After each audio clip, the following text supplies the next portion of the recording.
What's going on, guys? You have reached Zach Baby TV, coming at you live for another countdown. Oh yeah, baby, who's ready? This is fun, am I right? But first, I have some shout outs that I have to give to some of my followers, starting with Frederick Greer. You are awesome, man. Shout out to you. Super Crooper. What up, man? Shout out to you. Brian De Los Santos. What's up, man? Shout out. Goosebumps fan, what up, dude? Hayes NG, what up, man? In Australia, I see you out there. Goosebumps fangirl, what up? So now that that is over with, let's get back on topic, people, shall we? Alright, now this video is about the top 10 worst monsters in Goosebumps original series. Either they're boring, they're stupid, if they're weak or powerless, or don't know anything about powers, or don't know how to use their powers, or they're just plain out funky looking. You name it. They're basically the dumbest out of all of them. Yeah! For number 10, it's gonna be Vampire Breath's very own Count Nightwing. And now we're talking about the vampire from Vampire's Breath. Ooh, come to Dracula.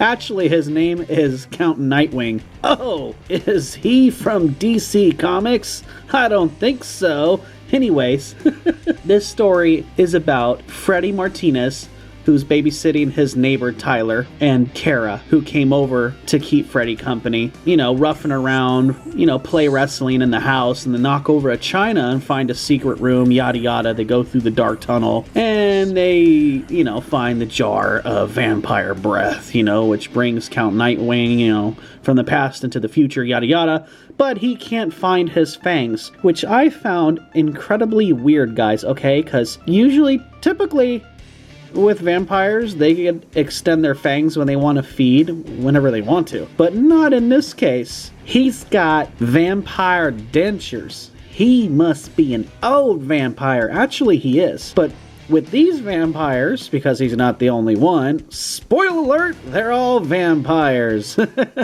They have their fangs that they keep in water in secret places. And they can't feed unless they put their dentures in, and then they could feed. Which I thought was incredibly dumb and non-scary, because he could chase you around all he wants, but he can't bite you because he's toothless. So, in order to subsidize his bloodthirst addiction, he's like a druggie on blood, he periodically has to have his vampire breath dosage in order to substitute for feeding on blood. And he needs to go to an AA meeting, in my opinion. So, yeah, nothing threatening about this Count Nightwing. Ha ha ha. Because all he can do is chase you around and be a pain in the ass, because he can't even bite you, because he can't even find his own denture teeth. Yeah, so without his fangs, he can't do a dang thing to you. Hopefully he never finds it, because when they get back and they try to tell their parents that, oh, he's a real vampire, but he doesn't have his teeth. His parents basically tell him, that's your grandfather, and his teeth are in the bathroom in the hidden tunnel. So, yeah, pretty dumb, guys. And, yeah, nothing scary about that guy. Nothing whatsoever. Just hide his teeth or destroy him, and he will be toothless and eventually just die of thirst. Whew! Alright, now that we're down for the countdown for number 10, guys.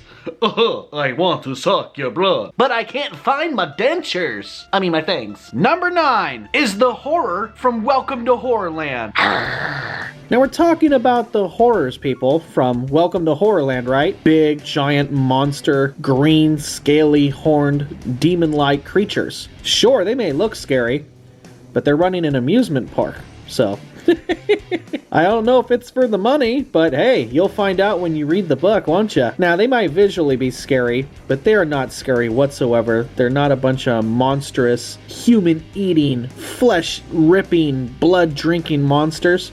They're weak, and they're not very bright either, I'll tell you that. If you have one weakness Are you going to advertise it on signs throughout your amusement park? I mean, realistically, really? You're going to have signs saying, no pinching, all over the place, and expect people not to do it? Especially when you're dealing with children. What do kids do when they're told not to do something? They do it! Come on! I mean, really? Yeah. That was so funny to me, guys. Really. So the horrors are easily deflated and defeated after they're pinched, which goes on to teach a very valuable lesson about not advertising your only weakness everywhere in your own evil-themed park. Lesson learned the hard way. So visually, they're creepy and scary looking, but other than that, pinch your heart out, people. Oh, let me pinch you! Now, we are down to number 8, guys, and it's gonna be Revenge of the Lawn Gnomes, Chip in Half, because he has a chip on his front tooth, and he looks like he's so happy. Now, the Lawn Gnomes might be an excellent book and story, but when it comes to being a strong monster or villain, they just don't have what it takes. They're mischief gnomes. Means they create mischief, pranks, damage to people's property.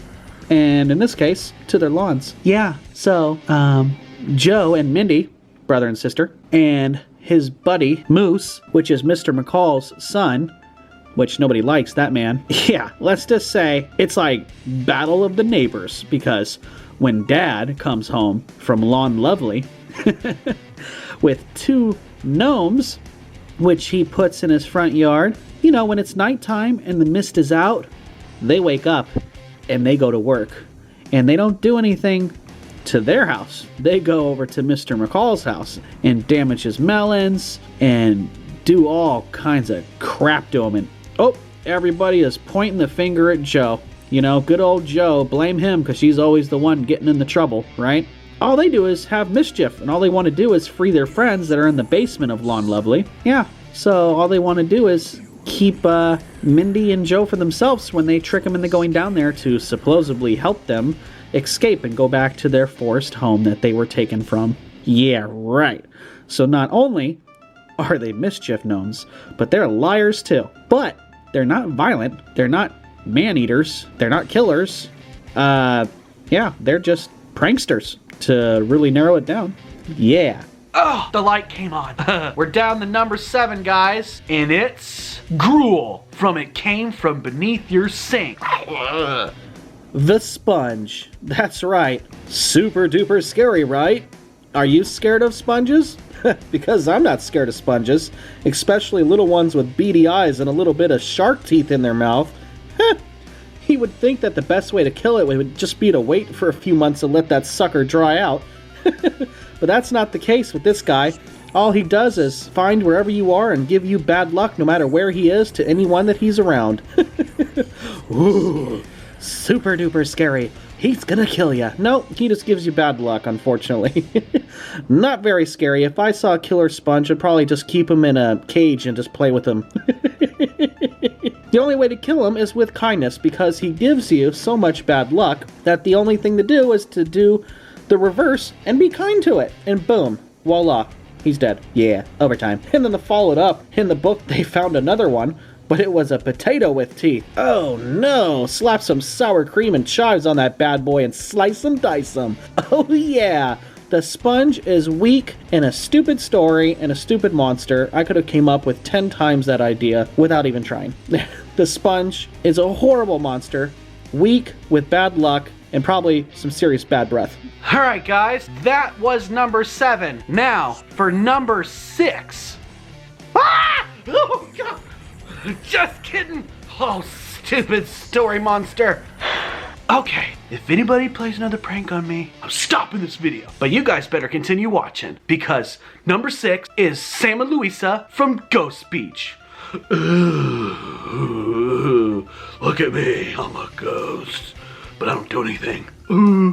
The Ghost from Ghost Beach. Oh, yay, my favorite book. Not really. I don't think a lot of people like this. Some may do, but I found the book to be quite disappointing, especially looking at the cover. The cover looked amazing of the book. It looked great, creepy, scary. I love ghost stuff. I love paranormal stuff, guys. Don't get me wrong. I love paranormal things a lot, you know, but this book was stupid. Oh my gosh, the ghosts are weak. You know what I mean? Exploring a cave by the beach, Jerry and his sister Terry ignore the warnings from the local kids, Sam and Louisa, that, you know, they find out that they're related, yada yada yada. You know, they're told that the ghost is actually the guy that's in the cave, but realistically he's just a human, and the ghosts are just those kids that like to eat dogs and stuff like that. And throughout the whole book, they did absolutely nothing. They never hurt anybody, never really frightened them, and yeah, I mean, a very boring story, if I may say so myself. Yeah, I mean, throughout the whole book, nothing even really happened. Just to find out that those two kids of Sam and Louisa were actually the ghosts the whole time, in disguise.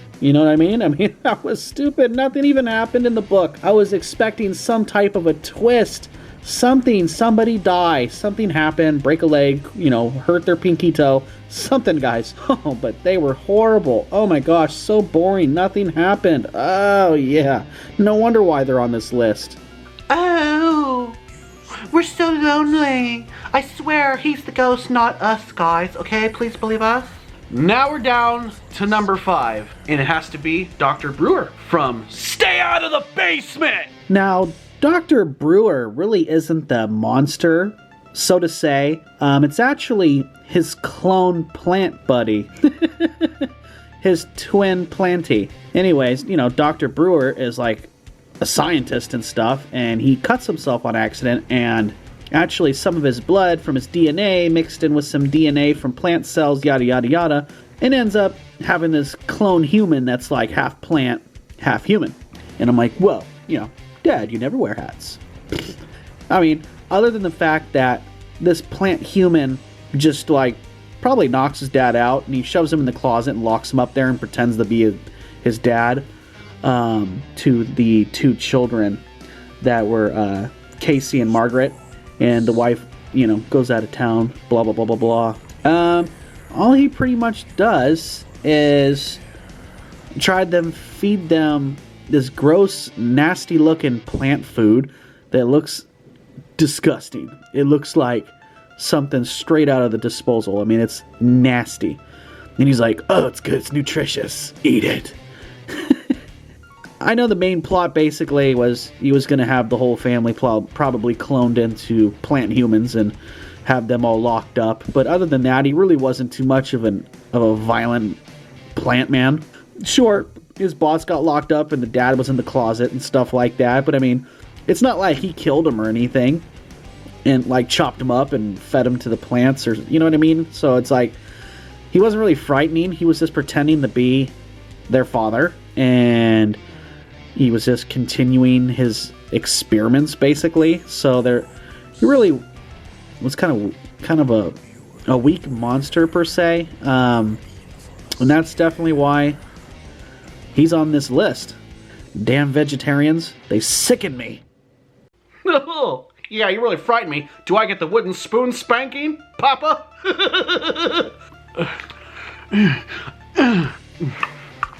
I swear, I'm not a monster.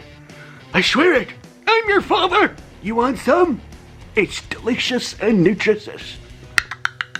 Alright guys, now seriously, I didn't really eat that stuff. It was disgusting looking, slimy, and it smelled like it was rotten. Blech. Anyways, now we're down to number 4, guys. And number 4 is the big, bad Phantom of the Auditorium.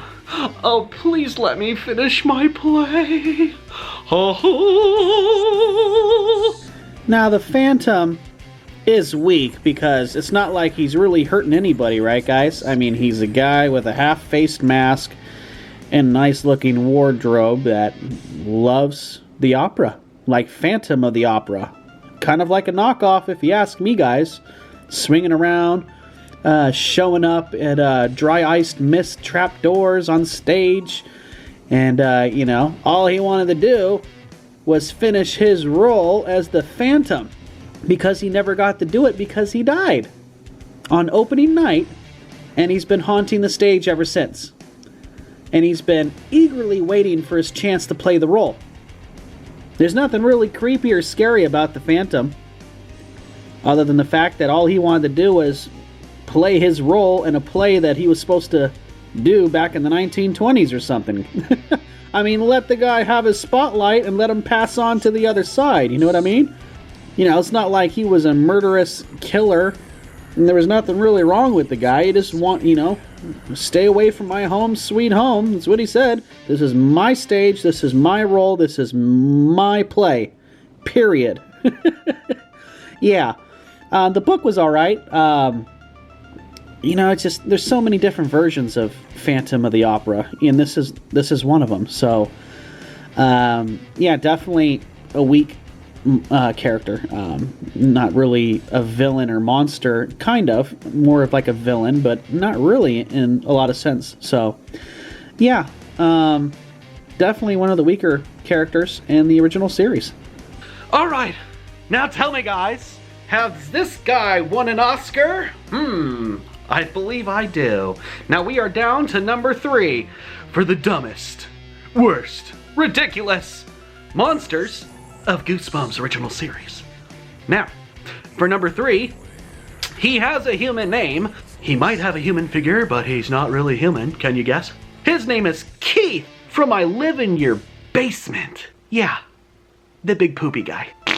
Now, Keith, realistically, not the best name for a monster, but hey, a monster's gotta have a name, right? It's all about Marco. He sneaks out with his friends Jeremy and Gwenny to go play softball, gets hit in the head with the bat, yada yada yada. He wakes up, and then he gets a phone call. You're gonna take care of me, and he says his name's Keith, and I live in your basement. So, Marco's having nightmares where he's fighting Keith and all kinds of crap. Basically, Keith is a non-threatening monster that poses as a young boy. Basically, he wants someone just to take care of him, almost like a babysitter. Kind of a dumb book, in my opinion. Basically, he poses as a boy, and he wants Marcos to do whatever he tells him, pretty much, to be his boss, in other words. And it's really dumb, and what's really dumb about it is that it was all, he's thinking it's all just a bad dream, yada yada. And the crazy thing about it is that his overprotective mom knew about this monster in the basement the whole freaking time and tried to play it off on Marcos. So yeah,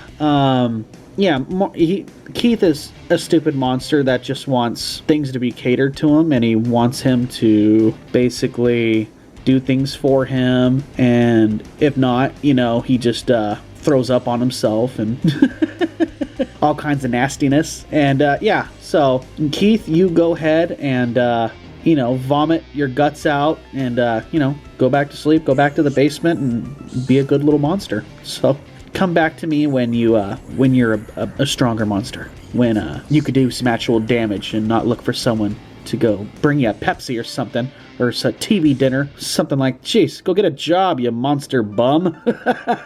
Moocher, get out of your mama's basement. And did I mention that this monster Keith looks like a giant turd? A big, wet dookie. Okay, so we're over with Keith. He likes to throw up on himself. He's got some type of a fetish or something.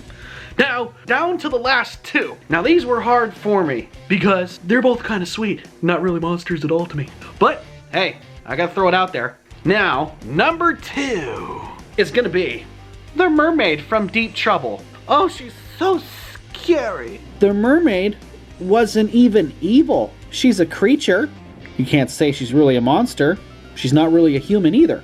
But basically, Billy and Sheena Deep are spending their summer vacation on a Caribbean island with their uncle, Dr. Deep, with their assistant, Alexander. Serves up lunch for the children. He's a crappy cook, by the way. Check out the book. Anyways, getting back to the story, guys. This whole thing revolves around a mermaid. The cover will deceive you. The cover is awesome, The story is great. It's not even really a scary book, guys. It was just very exciting. It was a very good read. Deep Trouble is definitely one of the best books out of the original series. Definitely in my top 10. But the mermaid was really an innocent, beautiful creature that no one knew really even existed until Billy comes across her in the water, swimming near the coral reef, near the fire coral. So, yeah, definitely. I mean, there was nothing bad about her. Now, in numbers, they could be dangerous.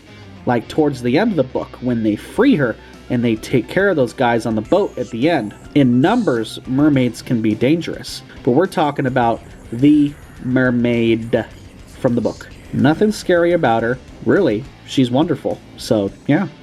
Definitely a great read, guys, but there was nothing bad about the mermaid. There was nothing strong physically, magically. Nothing about her was spectacular. She was just half human and half fish.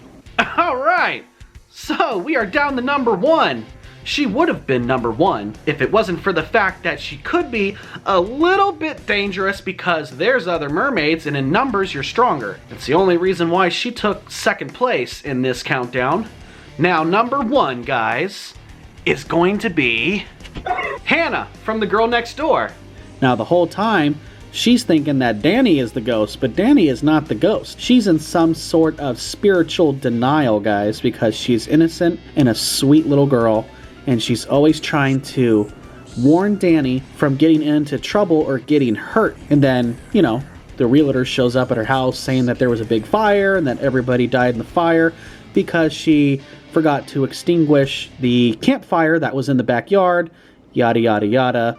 So she is the main character, basically, of this story, and there's nothing frightening, scary, or threatening about her.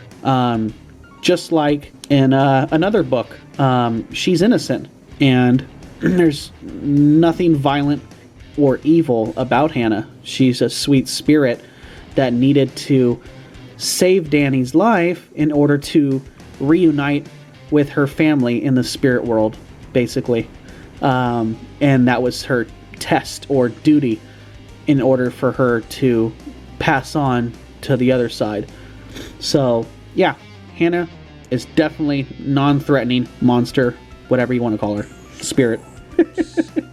But yeah, definitely, guys, like, whoa, there is nothing strong about Hannah other than the fact that she's in total denial that she's even a ghost until the end, and all she does is want to help Danny, and eventually gets with her family. You know, guys, the reason why she's number 1, she's just so sweet, and she didn't even realize she was a ghost until the end. I don't know if I was watching Goosebumps or a Nickelodeon Disney teenage love story novel.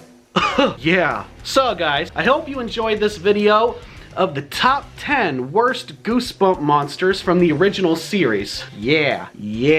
Anyways, leave your comments below, make sure you subscribe, and we'll check you next time.